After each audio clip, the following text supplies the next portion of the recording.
Yo, what up? It's Read Your Mind from UrbanRcLA, and this is the complete newbie's guide to batteries for your RC. So we're going to go over some of the things I learned as a complete noob getting into the hobby, and I'm going to go over a lot of the different types of batteries and the ratings and how to care for them and safety so that you don't have to waste your money on a bunch of crap.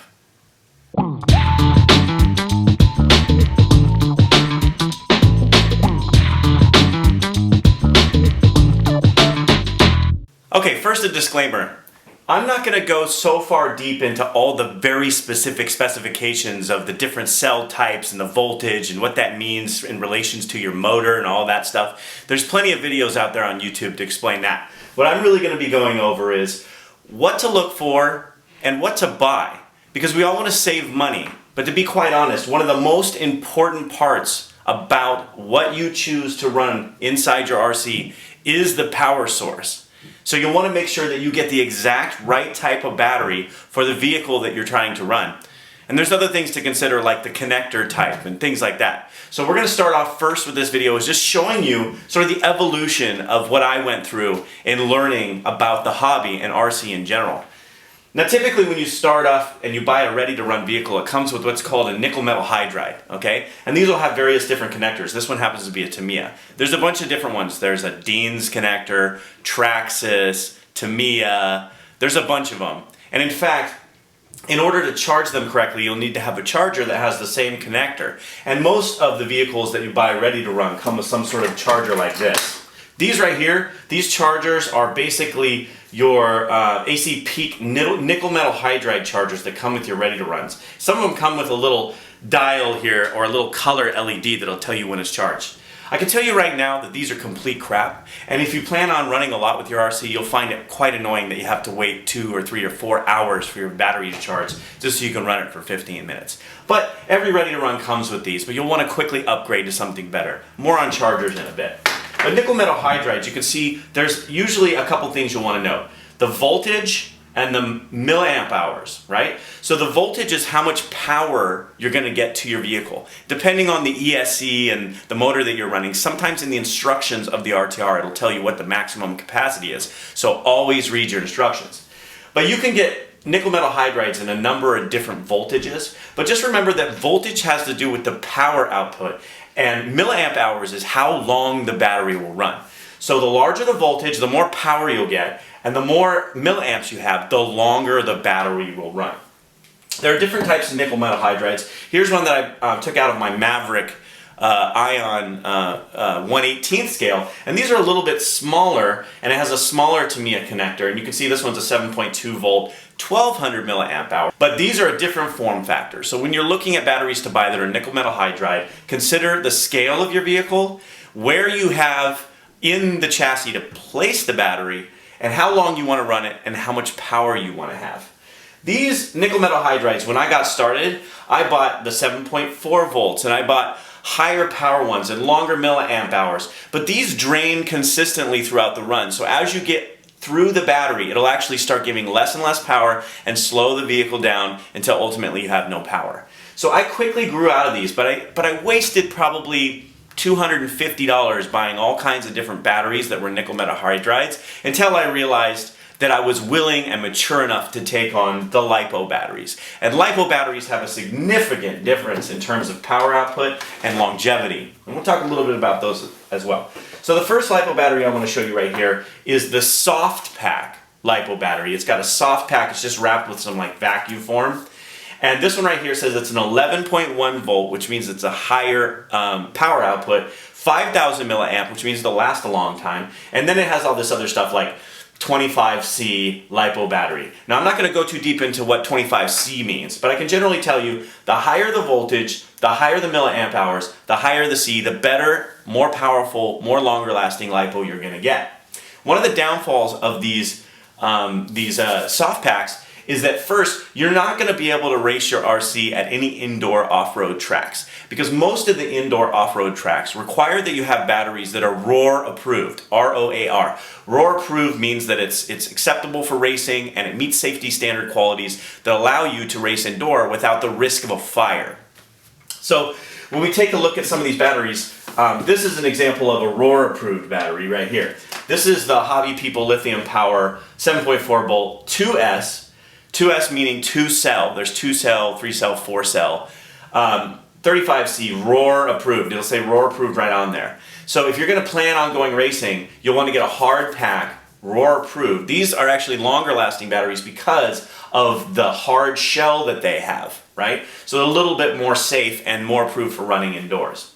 Now, these ones right here, you can see there's a lot of different things you can look at in a battery. You can see that these have removable connector cables, which means that you can actually swap out these connector cables for other ones that have different form factors. And I actually bought a Venom. This is an adapter that you can put different types of connector cables on the end of it. This is a great thing to have in your kit if you're running these types of ROAR approved that have the form factor of it coming out.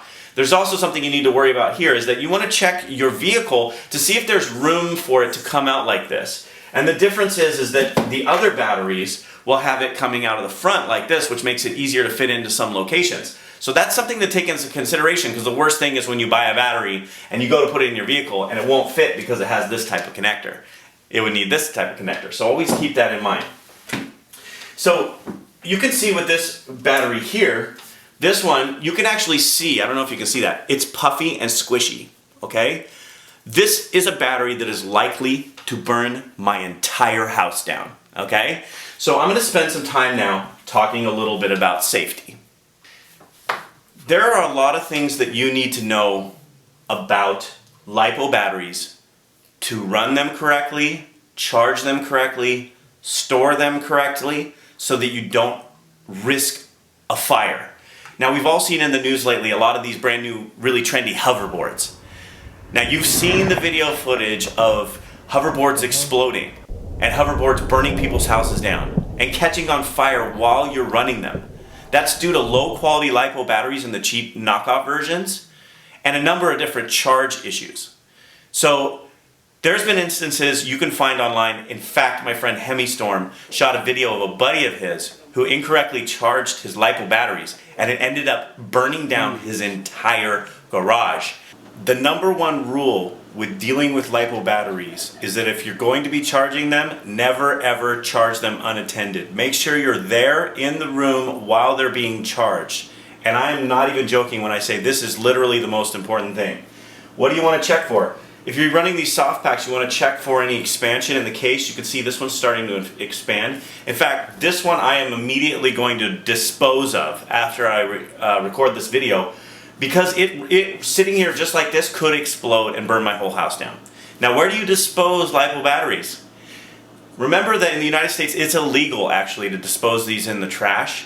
So you'll want to dispose of them in the correct way. And what I usually do is I go to Radio Shack, and they actually have a disposal bin for you. But I always warn them. I say, listen, I'm disposing of LiPo batteries, so if you're going to be delivering these, keep them in a location that's safe, and I'm going to dispose of it in your care, right? So you're releasing liability of yourself for any damage that's going to happen if and when this battery does explode. So remember, always dispose of them at Radio Shack. Do not play around with safety, especially if you're storing your batteries in your house or near all your vehicles. Safety is key. I know a lot of people talk about using these. These are the LiPo charge bags. They're like 20 bucks or whatever. This is 100% necessary every single time you charge your batteries that are LiPos. Do not mess around with safety. Do not. Because if your battery catches fire, this will subdue the fire. I mean, it's quite a show when that happens, believe me. Like, smoke comes out of this like crazy, but you're not going to burn down your house. So every single time you charge your battery, use one of these. Do it. Do it. Another thing is, when you're storing your batteries, use one of these. Do not store your batteries in your vehicles. Do not store your batteries in your toolkit, because it can get punctured by something as you're moving. You put your batteries in one of these military grade storage container, okay? God forbid one would go off with your batteries in there. Yeah, you'd lose a lot of money in batteries because all of them would be destroyed. But you're not going to lose your house, and you're not going to lose your life. And that's so important. And I would say A $23 investment in one of these is the best thing you can do to protect yourself from the dangers of LiPo power. Now, one of the things that you'll absolutely need to have if you have LiPos is you'll need one of these. This is a voltage meter, okay? And what it is it's a little meter that tells you what the voltage of the different cells are. So I'm going to show you what a dead battery looks like that's a problem. So I just plug this in here, and what you're going to see is you're going to see absolutely nothing, okay? So that means that this battery has some serious issues, okay? If I don't get any reading at all, I know immediately it's a dead LiPo, and I'm going to get rid of it and dispose of it correctly. The other thing that you look for, and I have another battery here, this is my 5700 milliamp 7.4 volt. I'm going to plug this in, and you'll be able to see the first thing it says is it's a 2-cell, and it's going to show me all of them are at 3.85. And number 1 is at 0 volts, and number 2 is at 3.79. Do you see that? Hopefully you can see that on the camera. Now, I'm not going to talk to you about some tricks on how to bring your LiPos back to life in a pinch, because that's absolutely dangerous. But I can tell from here that you can see that I have a dead cell. So this battery right here is trash, and I'm going to throw it away and dispose of it properly. So how would you know that if you don't have a voltmeter? Well, certainly you're going to want to have a charger that can show you the voltage of your cells. Okay, and I'll get back to that in a little bit. Before I get back to that, I want to talk a little bit more about the safety. I want to show you what a good cell will look like. So a good cell will have, let's see, this says 2-cell, all of them are 7.4. Number 1 is 3.7, and number 2 is 3.72. So you can see it's a 2-cell pack. The full voltage of it right now is 7.4, so it's a 7.4. Sometimes it can go a little higher and go 7.5 or 6, that's okay. Just as long as the cells are pretty evenly balanced, then you know it's a good, strong cell. Now when it comes to charging and storage, after you're done running a LiPo battery, you always want to check the voltage that it's balanced, and usually you'll want to charge the battery up to about half of its milliamp hours if you intend on storing it for a long time. So check that the voltage is even on all the cells, and that it has some charge on it so that it can be appropriately stored without running the risk of having a low voltage fire. A couple of my first impressions about batteries, because you can see here I have a dynamite reaction, I have Onyx, I have the dynamite speed packs, I have track power, I have Leptron, and I have Hobby People. And I have literally probably tried even more. This isn't even the half of what I've gone through, okay? And I'm the type of guy that I go on eBay or I go on Amazon or whatever, and I try to find the cheapest pack I can because I just want to get out and bash. Well, I can tell you from personal experience, that is the absolute worst thing you can do. It's the worst thing you can do. Because you're not going to understand the idiosyncrasies of each pack and the quality levels, and you'll literally find it out the hard way by having either a fire or a failure. What I can tell you from what I've personally learned as a newbie in the hobby, going through all of this experience, first things first, get rid of your ready-to-runs. Okay? Nickel metal hydrides, you can chuck them too. These are ridiculously lame. You'll quickly grow out of these. I don't want any of these. They're just horrifying, okay? Next thing, soft cell LiPo packs. Don't ever buy soft cell LiPo packs. This is the stupidest thing you can do. So I'm going to chuck those. There's this right here. These two, this cost me like $100, $110 for these two. Gone. This one, another $80. Gone. Completely useless. Look at this. 2 track powers.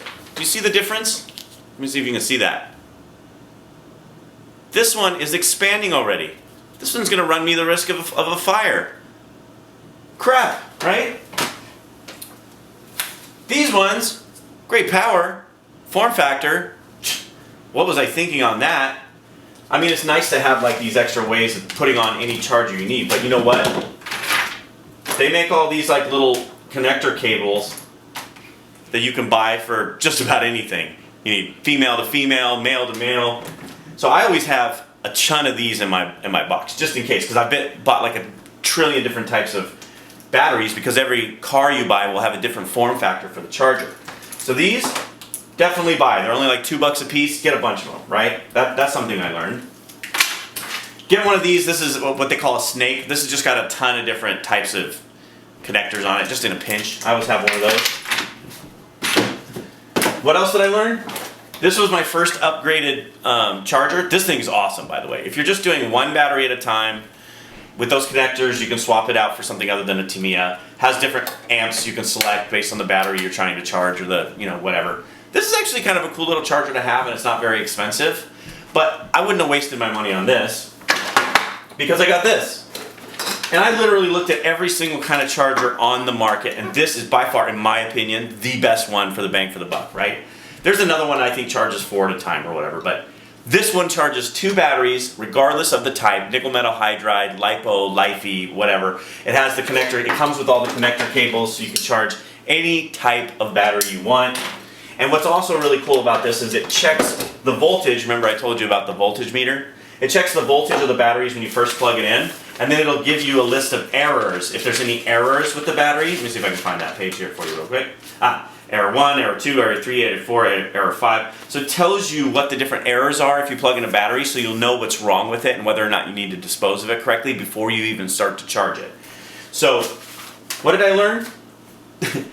Buy only the best batteries for your vehicles. Only the best, okay? Only the best. Don't waste your time like I did, spending, literally probably I've spent $1,000 on different batteries and had a ton of them fails. Only the best. When it comes to chargers, only the best. If you buy the best one the first time, you don't have to worry anymore. I was even at one point, I had 5 different chargers that I was using to charge all my batteries. That's just ridiculous. Buy the best the first time, and you'll save yourself money in the long run. Only buy the best, okay? Because you're just gonna waste your money on crap trying to save a few dollars, okay? So what I have, and what I've determined to be the best, and this is my own personal opinion, okay? This is the premium upgrade for your RC cars. Max amps. You want to use max amps, and there's a lot of reasons, right? First of all, they come in these super rad boxes, And batteries, it's kind of funny, batteries are like wearing a really nice pair of underwear, right? You really do want to buy the Costco underwear because nobody really cares. But when you put on a pair of Calvin Kleins, you feel like $1 million. You know what I'm saying? So it's the same thing with max amps power. The first thing you'll notice is it has some really, really great instructions, okay? A lot of great warnings, very educational. Make sure you read everything when it comes to LiPo batteries. You don't want to miss a single detail. It even has a warning in here that says, warning, never charge battery unattended. Always charge and store in a fireproof container. Improper charging, improper storage, modifications equals an expanded battery, which equals a serious fire. I mean, it's kind of hard to miss, right? But look at this. Look at the difference of this battery. Hard case, 7.4 volt, true 150C dual core, okay? This is the ultimate upgrade for your RCs, okay? They're a little more expensive, but the quality is there, and they have a lifetime warranty, so if you experience any problems that are not due to you being a complete noob and jumping your vehicle off a 20-story building, you know what I mean? They're gonna replace it for you. And that's the kind of insurance you need when you're buying the best. Now let me just show you. Which one would you rather have in your vehicle? Come on, it's a no-brainer. Which one would you rather have? Oh, and by the way, when you order it off their website, you can get any connector you want, any color you want, so it can fit your application exactly what you need. So, this video has really been about safety, charging, what to look for, what to avoid, and how to save money in the long run. I know it hasn't been a video about the very true specifications about what you need to buy for each of your applications, but I think we've covered it for people that are new to RC to know what to do when they're considering buying batteries for their RC. I hope you've enjoyed this video. If you'd like to give it a thumbs up. If you have any comments or I missed something, or those experts of you out there who have something to add just so people who are reading the comments can learn a little bit more, please leave a comment and I'd really appreciate it. If you haven't subscribed to the channel, please do. I really appreciate it when people subscribe to my channel. It really encourages me to make more videos for you guys. And I'll see you next time on UrbanRcLA. I'm Read Your Mind, and I'm out of here.